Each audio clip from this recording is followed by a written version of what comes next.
नमस्ते दोस्तों, welcome to filtered finance IPO analysis, जहां पे हम लोग हर दिन एक न्यू आईपीओ का एनालिसिस करते हैं जो आप हमारे शॉर्ट और रील सेक्शंस में डेफिनेटली देख सकते हो। यही नहीं तो इन डिटेल आईपीओ रिव्यू भी आप हमारे प्लेलिस्ट में देख सकते हो, जो कि आईपीओ रिव्यू प्लेलिस्ट करके चैनल पे डेफिनेटली आपको मिल जाएगी। तो ऐसे ही आज हम लोग दो आईपीओ एनालिसिस करने वाले हैं और उसी के साथ हम लोग 5 आईपीओ का ग्रे मार्केट प्रीमियम भी डिस्कस करेंगे। सो देरी ना करते हुए let's begin Rubik research limited IPO review. आप स्क्रीन पे देख सकते हो, रूबिकॉन रिसर्च 1999 में इनकॉर्पोरेट हुई थी। फार्मा कंपनी है। 72 US FDA food drug administration द्वारा अप्रूव किया गया abbreviated new drug application and new drug application products 66 commercialise. ये सब क्या है तो रिसर्च के प्रोडक्ट है जो भी फार्मा कंपनी में नेसेसरी होता है। बाकी इंफॉर्मेशन भी आप देख सकते हो। 195 मिलियन यूएस डॉलर्स का रेवेन्यू है।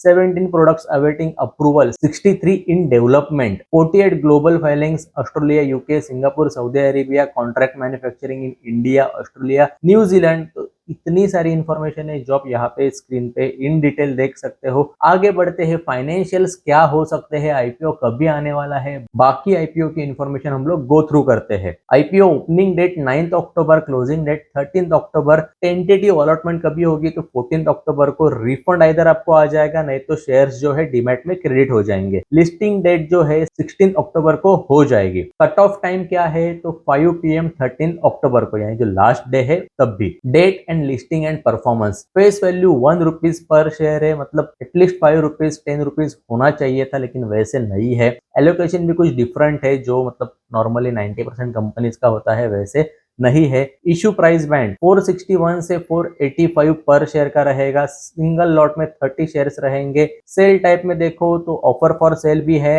एंड फ्रेश इशू भी है, जहां पे 500 करोड़ की फ्रेश इशू की डिमांड की है एंड प्रमोटर्स अपने शेयर्स मार्केट में लेके आ रहे something around 877 crore. Total IPO जो है 1377 करोड़ का है। अगर आप एम्प्लॉय है तो 48 रुपीज का डिस्काउंट रहेगा। बुक बिल्डिंग प्रोसेस है, क्यों तो यहाँ पे प्राइस बैंड दिया गया है। नेक्स्ट रिजर्वेशन में आप देख सकते हो, हम जैसे रिटेलर्स के लिए सिर्फ 10% एलोकेट किया गया है। हालांकि एक्सपेक्टेड था 30-35% होना चाहिए था, जो कि 90% कंपनीज का होता है allocation. Promoter holding post issue नहीं दी है। अगर मोर देन 30% डाइल्यूट हो रहा है तो कुछ ना कुछ गड़बड़ है, यानी आगे जाके सर्वाइव करना थोड़ा मुश्किल हो जाएगा। अगर 50 के नीचे आ जाएगा तो आई होप आपको भी समझ में आ रहा है कि 50 के नीचे नहीं आनी चाहिए प्रमोटर होल्डिंग, यानी आगे जाके बहुत सारी दिक्कतें आ सकती है और इन्वेस्टर्स को भी सोच समझ के इन्वेस्ट करना होगा। लॉट साइज में देख सकते हो कौन कितने लॉट्स अप्लाई कर सकता है। रिटेलर सिंगल लॉट अप्लाई कर रहा है तो मिनिमम 14,550 रुपीज की जरूरत है।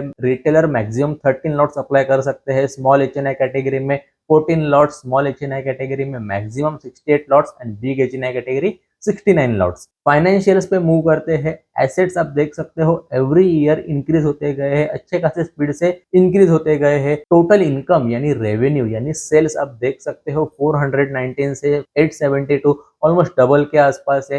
आफ्टर दैट अगेन 50% से भी ज्यादा टोटल इनकम इंक्रीज हुआ है। प्रॉफिट आफ्टर टैक्स, यस आप देख सकते हो 23 में निगेटिव में था, पॉजिटिव में आ गया सडनली 91 करोड़ के आसपास एंड आफ्टर दैट 134 करोड़ का ये प्रॉफिट आफ्टर टैक्स है। इबिटा भी आप देख सकते हो अच्छा खासा है, लेकिन प्रॉफिट आफ्टर टैक्स हार्डली मतलब हाफ ऑफ दैट है। क्यों तो टोटल बोरिंग्स आप देख सकते हो एवरी ईयर इंक्रीज ना होते हुए मतलब स्टेबल है हम लोग कह सकते हैं। एंड लेटेस्ट क्वार्टर में टोटल बोरिंग्स इंक्रीज हुए हैं। नेटवर्थ भी आप देखो तो एवरी ईयर इंक्रीज होते गया है and reserve and surplus yes definitely increase होते गया है। रेशियोज देखते हैं, ROE 29%, ROCE return on capital employed 26%, debt to equity less than 1 है, रिटर्न ऑन नेटवर्थ 29% है, पैट मार्जिन 10% है, ठीक है, लेकिन एक्सपेक्टेड था कि 15 to 20% होना चाहिए था एंड इबिटा मार्जिन 20% है, ठीक है। आगे आने वाले टाइम में क्या हो सकता है तो जो बड़े बड़े कॉम्पिटिटर्स है, जो हम लोग आगे यहाँ पे आप देख सकते हो स्क्रीन पे,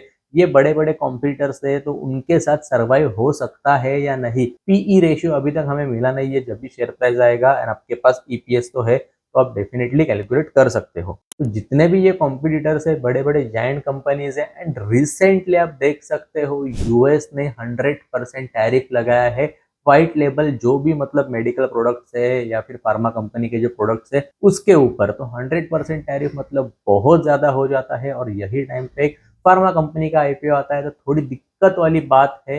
यानी ये मैंने सेम चीज 100% टैरिफ वाली चीज हमारे मंडे मार्केट एनालिसिस में कही थी। अभी तक अपने चैनल को सब्सक्राइब नहीं किया है तो पहले सब्सक्राइब करना, ताकि हर एक फाइनेंस वर्ल्ड में कौन सी चीज चल रही है वो आपको डेफिनेटली पता चलेगी। Objective definitely pre payment repayment का ही रहेगा, जो आप यहाँ पे देख सकते हो 310 करोड़ का है। अभी देखते हैं अप्लाई करना है या नहीं। 13 अक्टूबर लास्ट डे को आपको देखना है। मोर देन 20 टाइम्स सब्सक्राइब हुआ है तो yes definitely you can take your decision. And Rubicon का ग्रे मार्केट प्रीमियम 15 to 16% के आसपास ट्रेड हो रहा है, यानी कि लिस्टिंग गेन उतना होने के चांसेस है, उतना नहीं तो 10% तो एटलीस्ट हो सकता है। यस, तो सब्सक्राइब कितने टाइम्स हुआ है जैसे मैंने कहा अकॉर्डिंगली आप चेक करना। Now let's move on to the second IPO, Anantam highways trust investment trust, यानी कि जो मतलब आरईआईटीज रहते हैं, इन्वेस्टमेंट ट्रस्ट रहते हैं, तो वैसे ही ये एक इंफ्रास्ट्रक्चर प्रोडक्ट है एंड जिसके चलते वेरियस फंड इशू करता है।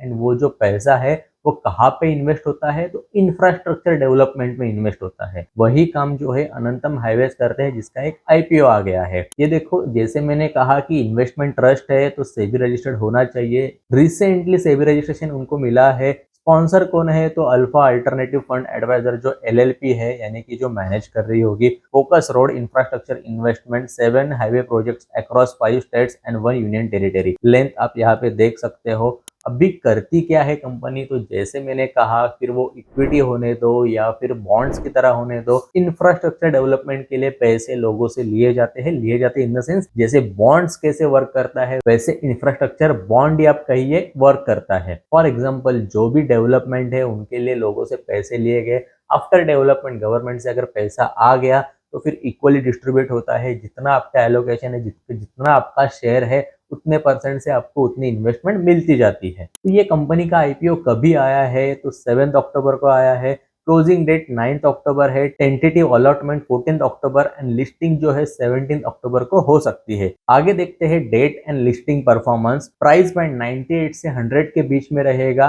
सिंगल लॉट में 150 शेयर्स रहेंगे, यहाँ पे दिया नहीं है, लेकिन सिंगल लॉट में 150 शेयर्स रहेंगे, जिसके चलते आपको समथिंग अराउंड 15,000 रुपीज की जरूरत रहेगी सिंगल लॉट को अप्लाई करने के लिए। लिस्टिंग डेट जैसे हमने देखा 17 अक्टूबर को रहेगी। इशू साइज 400 करोड़ की डिमांड की है। टोटल फ्रेश कैपिटल है। आई डोंट नो कि मतलब अगर ऐसे कंपनीज आ रहे हैं तो आगे जाके सर्वाइव कैसे होगा, और मतलब really investors are interested to in such companies. मुझे कमेंट करके बताना, अगर आफ्टर लिस्टिंग क्या आप ऐसे कंपनी में इन्वेस्ट करना चाहोगे, या फिर आप निफ्टी 500 या फिर 200 या स्मॉल कैप जो मल्टी बैगर स्टॉक्स है उसमें आप इन्वेस्ट करना चाहोगे।